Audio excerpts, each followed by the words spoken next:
4-এর 6 নম্বর কি বলছে, একটি ত্রিভুজের পরিবৃত্তের কেন্দ্র হারিয়ে গেছে, তুমি সেটাকে কিভাবে পুনরুদ্ধার করবে।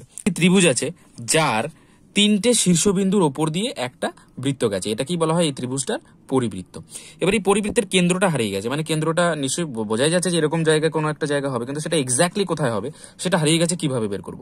তাহলে সেটা বের করার নিয়ম হলো একটা নিতে হবে, মানে চাপ নিতে হবে। ঠিক আছে, মানে এই বাহুটার উপরে, এটাকে যদি তোমরা ধরি এ বি সি, এই বাহুটার একটু বড় মাপ নিয়ে এখানে একটা মানে কি এই বাহুটার লম্ব সমদ্বিখণ্ডক আঁকতে হবে। তাহলে এদিকে একটা মাপ নেব, ঠিক আছে, এরকম একটা দাগ হবে, আবার এইদিকে এরকম একটা দাগ হবে। এবার এই দুটোকে মিলিয়ে দিলেই আমরা কি পাবো, এই বাহুটার লম্ব সমদ্বিখণ্ডক পেয়ে গেলাম। আবার একই রকম ভাবে এইটারও নিলেও চলে বা যে কোনো আরেকটা নিলেও হবে। তো বিসি নিই আমরা, তাহলে এদিকে একটা নেবো চাপ, এদিকে একটা চাপ নেবো, আবার এইখানে বসিয়ে এখানে একটা নেব, আবার এদিকে একটা এরকম নিয়ে নেবো। এবার নিয়ে নেওয়ার পর এটা লম্ব সমদ্বিখণ্ডক পেয়ে গেলাম, ব্যাস এরকম পেয়ে গেলাম। এবার এই দুটো যেখানে মিলছে, লম্ব সমদ্বিখণ্ডক যেখানে মিলছে, সেটাই হলো এই পরিবৃত্তের কেন্দ্র। তাহলে এটাকেই আমাদের এখানে লিখতে হবে অ্যান্সারে, যে এ বি এবং বিসি বাহুদ্বয়ের লম্ব সমদ্বিখণ্ডক মিলিত করে, ঠিক আছে, মিলিত করে আমরা ত্রিভুজ এ বি সি এর পরিবৃত্তের কেন্দ্র খুঁজে পাবো। বোঝা যাচ্ছে? ব্যাস এটুকু লিখলেই হবে। মানে কি এখানে লম্ব সমদ্বিখণ্ডক শব্দটা যে এক্সামিনার তার দেখা দরকার, সে দেখতে পেলেই এখানে রাইট দিয়ে +2 বসিয়ে দেবে। বোঝা যাচ্ছে? যাই হোক, তার মানে কি এইটুকু যদি লিখে দেওয়া যায় তো এখানে 2 নম্বর পাওয়া যাবে। আর এইটাই হলো এর একদম পর্যাপ্ত অ্যান্সার। আমরা 7-এ চলে এসেছি। 7 নম্বরটা বলছে x cos θ = 5 এবং y cot θ = 7 হলে প্রমাণ করো যে x² / 25 - y² / 49 = 1। কিভাবে করব? এটা আমরা করব এইভাবে যে x cos θ = 5। এবার এখানে আমরা লিখব যে উভয় দিকেই বর্গ করে পাই। ঠিক আছে, বর্গ বলতে বোথ সাইডে আমরা স্কোয়ার করে দেবো।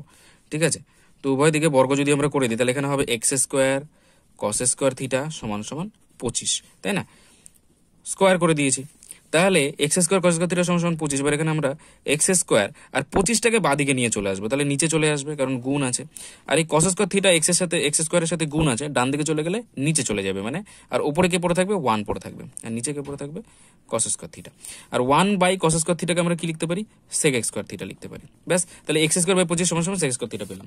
একই রকম ভাবে আমরা আরেকটা কি আমাদের দিয়েছে y cot θ = 7, এটার হতেও লিখবো উভয় দিকে বর্গ করে পাই। ঠিক আছে, তাহলে এটা কত হবে, y² cot² θ = সাথে সাথে কত 49, বা y² এর নিচে 49টাকে নিয়ে আসবো, নিচে নিয়ে এলাম, অবভিয়াসলি নিচে নেওয়াই যায়। আর এই cot²টাকে ওইদিকে ডান দিকে নিচে নিয়ে চলে আসবো, আর ওইদিকে তাহলে উপরে কে পড়ে থাকবে 1 পড়ে থাকবে, আর নিচে cot² θ। আর 1/cot² θ কে আমরা লিখতে পারি tan² θ। বোঝা যাচ্ছে? এইবার আমরা কি জানি, এবার আমরা দেখতে পাচ্ছি যে আমাদের মানে যেটা প্রমাণ করতে বলেছে x² / 25 - y² / 49, দুটোই আমরা পেয়ে গেছি, x² / 25 এবং এদিকে y² / 49, কিন্তু একটা মাইনাস দিয়ে আছে। তো সেই জন্য আমরা লিখব, আমরা কি জানি যে x² / 25 মাইনাস, বা এখানে আমরা জানি এটা না লিখলেও চলবে, ঠিক আছে, ডাইরেক্ট লিখলে, তাহলে এখানে লিখতে পারো অতএব দিয়ে ডাইরেক্ট লিখলেও চলবে। অতএব x² / 25 - y² / 49 সমান, ঠিক আছে। তাহলে x² / 25 আমরা কত পেয়েছি, sec x, এই যে ওপরে দেখতে পাচ্ছি আমরা x² / 25 = sec x² θ পেয়েছি। তো সেই sec x² θটাকে এখানে লিখবো, sec x² θ minus y² / 49 = tan² θ পেয়েছি, তাহলে tan² θ লিখবো। এবার আমরা কি জানি sec x² θ - tan² θ সমান কি হয়, ফর্মুলাতে কি 1। ব্যাস, তাহলে আমরা কি পেলাম, x² / 25 - y² / 49 = 1, প্রমাণিত, প্রুভড। ব্যাস হয়ে গেল।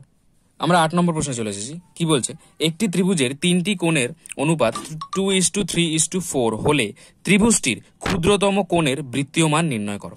ঠিক আছে, তাহলে যখনই এরকম প্রশ্ন দিয়ে দেবে তার মানে কি একটা ত্রিভুজ আছে, তো সেই ত্রিভুজের 3টি কোণের অনুপাত এখানে অ্যান্সার হিসেবে আমরা লিখব।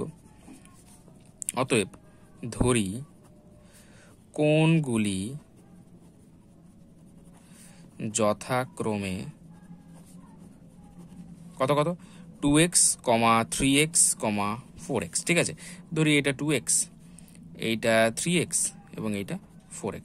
ঠিক আছে, তো 3টে কোণ যদি এরকম হয়ে থাকে, এবার আমরা কি জানি যে একটা ত্রিভুজের 3টে কোণের সমষ্টি কত হয় 180 ডিগ্রি। তাহলে অতএব 2x plus 3x plus 4x সমান সমান কত 180 ডিগ্রি, বা তাহলে 3 আর 2 5 আর 4 9 মানে 9x সমান সমান 180 ডিগ্রি, বা x সমান সমান কত 180/9 মানে 9 দুগুণে 18 সমান সমান 20 ডিগ্রি পেলাম, কাটাকুটি করে 20 পেলাম।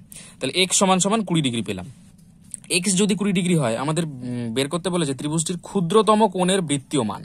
আচ্ছা, তাহলে আগে ক্ষুদ্রতম কোণের ডিগ্রিতে তো মান বের করি। তাহলে ক্ষুদ্রতম কোণ কোনটা 2x, 3x, 4x এর মধ্যে 2x টা ক্ষুদ্রতম মান।